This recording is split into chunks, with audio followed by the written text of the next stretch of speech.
Olá, boa tarde. No Best of Turismo e Lazer de hoje vamos falar do centenário do turismo em Portugal. Fica a saber que um estudo revelou que os portugueses gastam mais fora do país do que dentro de portas. Nos destaques do turismo vamos sugerir as propostas dos hotéis Altis para o Dia da Mãe ou, por que não, uma visita à Grande Feira do Sul, a Ovibeja, e saiba ainda que o Café Majestic no Porto foi eleito o 6º café mais bonito do mundo. Connosco, para nos falar de todos estes temas, contamos com a presença de Rita Serrabulho Abcacis da YouGo. Olá, Rita, bem-vinda. Olá, Catarina. Centenário do turismo em Portugal. O turismo já tem história. Já tem história, e muita. E muitos marcos para serem contados e revelados, alguns deles. É precisamente isso, portanto, coincide do ano 2011, faz precisamente 100 anos, em 1911, nasceu a primeira repartição de turismo em Portugal, ao mesmo tempo que aconteceu em Portugal, porque Portugal nesse ano recebeu o 4º Congresso Internacional de Turismo, faz agora em maio precisamente 100 anos que isso aconteceu, e as comemorações começam já a partir de... Então é o turismo enquanto organização, porque já havia turismo enquanto movimento. Já havia, o mundo já havia. Portugal, se quisermos oficialmente, passa a ter uma repartição, um Instituto de Repartição, era esse o nome, que permite ter essa organização interna de uma forma mais profissional, se lhe quisermos chamar assim. Ora bem, a partir do dia 30 de abril é esta a data oficial do início das comemorações deste centenário. Vai se estender por muitos meses, até dia 4 de fevereiro, se não estou em erro, de 2012. Praticamente um ano. Praticamente um ano. Portanto, vão acontecer um conjunto de atividades muito interessantes e muito diversificadas, exposições, conferências, workshops, encontros, passeios, concertos, portanto, vão ser muitos meses dedicados a estas comemorações do turismo. O que é que eu acho que é mais importante reter desta comemoração? Acho que é importante reter 2 pontos. Primeiro, de facto, é uma comemoração que chama a atenção das pessoas e deve chamar a atenção das pessoas para alguns marcos importantes que aconteceram durante estes anos ao nível do turismo em Portugal. E já são muitos e são relevantes, não só para o mercado interno, mas com impacto também no mercado externo. E depois, mais importante ainda, acho que é o facto de estarmos numa altura em que é importante debater qual é o caminho que o turismo português vai ter e qual o posicionamento do turismo português atualmente no mundo. E já que estes 100 anos coincidem com o ano de 2011 e com todos os acontecimentos que estamos neste momento a passar, eu acho que de facto pode ser uma feliz coincidência ou não. É repensar o turismo como uma forma estratégica para também sair da crise? Sem dúvida. Estamos a falar de um setor que representa 43% da exportação de serviços nacionais. Isto é muito sério. Isto quer dizer que estes serviços têm que ter altíssima qualidade e que têm potencial, e isso é que é interessante, têm potencial para um crescimento enorme. Nós somos um país que neste momento não tem indústria, não tem produtos, tem uma exportação baixíssima e o que nos vale são os serviços. E os serviços de turismo representam isto, 43%. E, portanto, é um momento de comemoração, mas eu acho que, acima de tudo, é um momento de reflexão sobre aquilo que é o turismo português e o que é que nós queremos fazer do turismo português. Porque, na realidade, se nós formos ver o que é a marca Portugal, qual é a identidade da marca Portugal? Faça esta pergunta a qualquer profissional de turismo e vai ter as respostas mais heterogéneas. Portanto, esta reflexão, eu acho que, na minha opinião, deve passar bastante por aí. O que é que nós queremos fazer, o que é que nós somos, o que é que nós temos. Para precisamente perceber como é que se pode relançar Portugal no mundo. Exatamente. E essa unidade passa inequivocamente, tem que passar por uma parceria público-privada, onde haja um esforço das entidades ligadas ao turismo, à restauração, aos serviços, aos diferentes serviços, que são de altíssima qualidade. Nós não nos podemos esquecer que Portugal, neste momento, é, a nível de preço e de qualidade, uma referência. Uma enorme referência. Estamos, se quisermos, no topo do ranking, por exemplo, da oferta ao nível europeu. Falta-nos distribuir bem e falta-nos promover bem. E quando eu digo promover bem, não nos podemos esquecer que nós estamos num país em crise e que essa marca só é vendável se cá dentro nós gostarmos dela e acreditarmos nela. Portanto, primeiro que tudo, temos que comunicar aos portugueses que temos uma marca boa, o que é que ela é, qual é o seu posicionamento e qual é a sua identidade, que é importante trabalhá-la. Porque a identidade... Para essa imagem também passar lá para fora. E depois temos que a comunicar muito bem lá fora e aos mercados, de forma assertivamente aos mercados certos, aos mercados emergentes e aos mercados que têm interesse em vir fazer turismo para Portugal.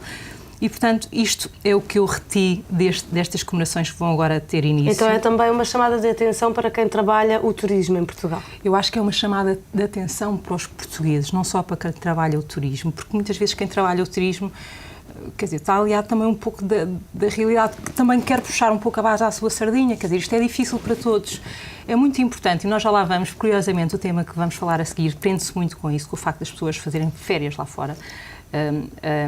E é um tema também interessante e que não deixa de estar ligado a este que estamos a falar. E, portanto, os objetivos, eu penso que além de uma comemoração, como muito bem dizes, são fazer, de facto, uma reflexão, porque os portugueses também têm que saber o que é essa marca. É preciso explicar às pessoas porque é que o turismo é importante. Não é a primeira vez que eu digo isto aqui e não me canso de dizer, porque acho, de facto, é muito importante dar a entender às pessoas porque é que o turismo é importante e porque como é que cada pessoa, cada cidadão pode fazer o turismo português e dar o seu contributo.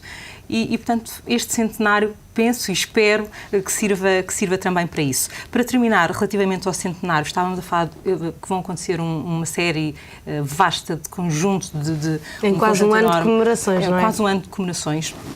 Os museus vão oferecer inúmeras exposições permanentes, portanto, durante o Museu do Oriente é um exemplo, o Museu Carlos Gulbenkian é outro bom exemplo, vão ter exposições permanentes dedicadas a este tema, portanto, quem tiver curiosidade de conhecer um pouco o que é que foram esses marcos. A história do turismo também, a história do turismo português poderá, nestes dois, entre outros, conhecer algumas exposições bastante interessantes. Vai haver o Congresso do Centenário, no fundo alusivo também àquilo que aconteceu há precisamente 100 anos atrás. Vai acontecer no sítio onde aconteceu há 100 anos atrás, que foi na Sociedade de Geografia de Lisboa, e que vai debater temas muito interessantes, nomeadamente o turismo, cultura e identidades, que aborda um bocadinho aquilo que acabámos de falar, o turismo, governança e desenvolvimento, turismo, sustentabilidade, outro fator importantíssimo, para onde é que está a ir o nosso turismo, ele é de facto sustentável, todos acreditamos que sim. E é interessante certamente também para quem está agora a tentar entrar neste mercado de trabalho, e eventualmente até estudantes da área do turismo, para perceberem como é que funciona bem o setor e o que é que podem fazer também para melhorá-lo. Precisamente. Este congresso vai ser, nesse aspecto, vai ser imperdível. E, portanto, estes são alguns temas que vão estar patentes. E depois, enfim, vão acontecer, dentro da chamada rede de conhecimento, vão acontecer diferentes painéis com diferentes temas pelas diferentes regiões do país. Posso adiantar que, por exemplo, já Beja vai receber dia 24 de maio uma retrospectiva de lazer turismo em Beja no século XX, 27 e 28 de maio a Lausanne vai receber um debate sobre património cultural e paisagístico, quando vão acontecer e turismo de natureza, aliás, e vai referenciar alguns grandes casos de sucesso em Portugal, e depois Serralves em festa a partir do dia 28 e 9 de maio na Fundação Serralves. São já os primeiros acontecimentos. Muito pronto a escolher já. Já muito pronto a escolher. Rita, neste seguimento, dizias há pouco que é preciso os portugueses gostarem de Portugal e promover o turismo cá dentro. Curiosamente, os portugueses gastam mais lá fora. Faz-se mais turismo no estrangeiro? Faz-se mais turismo no estrangeiro. Isto é um estudo interessante. O resultado em si não é uma grande novidade. Todos sabemos e vivemos com a realidade que as pessoas viajam e viajam. Também vivemos na época da globalização, portanto, tudo isso é mais fácil, existem os voos low cost. É mais acessível agora mais para toda a gente. Precisamente. Agora, existem aqui duas realidades e o curioso deste estudo é que Portugal encontra-se em dois hemisférios completamente opostos. Ou seja, quando o português vai para fora fazer férias, está disposto a pagar o máximo quase dentro do que existe na tabela, só estamos atrás dos noruegueses, que tem um nível de vida completamente diferente do nosso, a pagar, a título de exemplo, por noite, uma média de 114 euros por noite lá fora. Portanto, somos os quartos do ranking. À nossa frente estão os noruegueses, estão os finlandeses, não me recordo agora do outro, mas é um outro país nórdico. Portanto, somos países os quartos... com realidades completamente distintas da nossa. Países com realidades económicas e sociais completamente distintas das nossas. Mas depois, quando se trata de fazer férias em Portugal, estamos no fim da tabela. O que é que isto quer dizer? Somos os que pagamos. Quando fazemos férias em casa, discutimos e procuramos o preço mais baixo. Ora, isto tudo está um bocadinho invertido, embora haja uma explicação. Nós, quando vamos para fora, saímos um pouco da nossa zona de conforto, saímos do nosso país, daquilo que conhecemos, portanto, estamos dispostos a pagar mais para conhecer. Segurança. E também para conhecer, provavelmente. Também, não estará aqui a ajudar o facto de, muitas vezes, podermos pensar que já conhecemos, é suposto ser mais barato no nosso país, porque não estamos a dar um salto para outro país, a viajar para o estrangeiro. Eu acho que esse fator, se calhar, também pode pesar. Também pesa, mas eu conheço muitos poucos portugueses que conhecem bem Portugal, muito poucos mesmo. O que é que eu quero dizer com isto? Nós somos o país, apesar de muito pequenino, muito heterogéneo, com uma oferta muito diversificada. Poderíamos perder aqui imenso tempo a falar do quê? Vai desde sol e mar, a gastronomia, enfim, já abordámos vários desses temas. A questão aqui é cultural. E eu acho que é esta questão cultural que também tem que ser invertida. Isto vai exigir um bocadinho de sacrifício de toda a gente. Se as pessoas, de facto, querem alavancar a economia, este fator é importante. E é importante porque temos um país com condições para o fazer, portanto, as pessoas têm uma boa oferta em casa e é importante que deixem cá o dinheiro.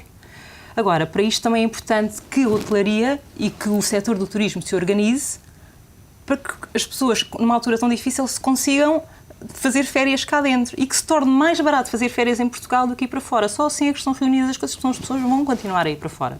Estou a falar, por exemplo, de uma parceria entre o turismo, entre uma gasolineira e entre uma brisa, porque se vamos fazer contas, ir hoje de Lisboa ao Algarve e voltar é meio subsídio de férias quase, para muita gente. E, portanto, assim é difícil fazer férias cá dentro. Há que haver incentivos, então. Há que haver incentivos. Não, tem mesmo que haver incentivos, porque senão não é suportável para as pessoas. Por muita boa vontade que tenham de ajudar, se essas condições não forem reunidas, não é viável. As pessoas não têm condições, quando têm um pacote de 1.000 euros, para ir fazer férias ao outro lado do mundo, com tudo incluído. Portanto, esta realidade vai ter que existir se queremos culturalmente fazer esse tipo de alterações. E, portanto, o estudo é este, a realidade é esta, e se queremos alterar vamos ter que trabalhar muito e em conjunto para que isso seja alterado. Rita, vamos passar rapidamente aos destaques do turismo. O primeiro destaque de hoje é já para o Dia da Mãe, no próximo domingo, uma proposta dos restaurantes dos hotéis Altis. O que é que podemos encontrar aqui? O grupo é um bom exemplo a propósito de toda a conversa que temos vindo a ter, porque é um grupo português, é gerido por uma família portuguesa já desde 1973, portanto não podia vir mais a propósito. Os hotéis todos em conjunto quiseram de facto fazer um pacote atraente para quem quer comemorar o Dia da Mãe em família. Oferecem-nos restaurantes alternativas que vão desde os 40 euros, por exemplo, no Altis Belém, com um brunch, uma refeição mais cosmopolita, mas para ser feita em família e que se estende até diferente, habitual, e junto ao rio, dentro na bonita cidade de Lisboa, como até ofertas de 22,5 euros num dos outros hotéis. Portanto, a oferta é diversificada, passa por todos os hotéis. Encontramos informação no site dos hotéis? E encontramos informação no site dos hotéis. Portanto, uma proposta para ir almoçar ou branchar fora com a mãe e em família nestes hotéis Altis. Válido para este domingo, Dia da Mãe. Precisamente. 1º de maio também. Rita, trazes-nos depois a sugestão da Ovibeja, a grande feira do Sul. A maior feira do Sul dentro deste contexto, do Sul e do país, dentro deste contexto.